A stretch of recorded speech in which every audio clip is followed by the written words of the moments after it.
বাবা মাকে ভালোবাসলে, তাদের সেবা যত্ন করলে আল্লাহ সুবহানাহু ওয়া তাআলা সন্তানকে দুনিয়া ও আখিরাত উভয় স্থানে উত্তম প্রতিদান দিয়ে থাকেন। ভালোবাসার প্রতিদান হিসেবে অনেক সংকটময় অবস্থায়ও আল্লাহ তাদেরকে সাহায্য করেন।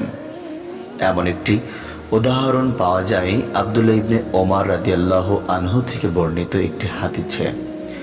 একবার 3 যুবক পথ চলছিল। এমন সময় তারা বৃষ্টির মুখে পড়ে এক পাহাড়ের গুহায় আশ্রয় নিল। হঠাৎ পাহাড়ের উপর থেকে বড় এক খণ্ড পাথর পড়ে তাদের গুহার মুখ বন্ধ হয়ে গেল। তখন তারা পরস্পরকে বলল, চলো আমরা আমাদের এমন কোনো সৎ কাজের কথা স্মরণ করি যা আমরা একান্তভাবে আল্লাহ তাআলার সন্তুষ্টির জন্য করেছি, এবং এর উছিলায় আল্লাহর কাছে দোয়া করি যেন তিনি গুহার মুখ থেকে পাথরটি সরিয়ে দেন। তাদের একজন বলল, হে আল্লাহ, আমার বৃদ্ধ দুর্বল পিতামাতা রয়েছে এবং ছোট ছেলে মেয়েও আছে, যাদের জন্য আমি পশু পালন করি। যখন আমি রাতের বেলা ঘরে ফিরি, প্রথমে পিতামাতাকে আমি দুগ্ধ পান করতে দেই, অতঃপর ছেলে মেয়েকে দেই।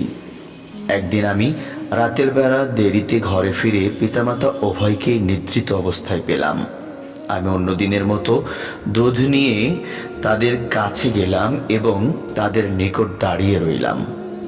আমি তাদেরকে ঘুম থেকে জাগানো পছন্দ করলাম না এবং এও চাইলাম না যে প্রথমে আমার ছেলে মেয়েকে দুধ পান করতে দেব।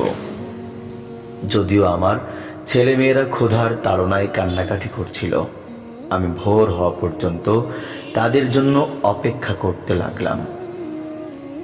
হে আল্লাহ, যদি আমি এই কাজটি আপনার সন্তুষ্টি লাভের জন্য করে থাকি, তবে আমাদের উপর থেকে পাথরটি সরিয়ে দিন, যাতে আমরা আকাশটা দেখতে পাই।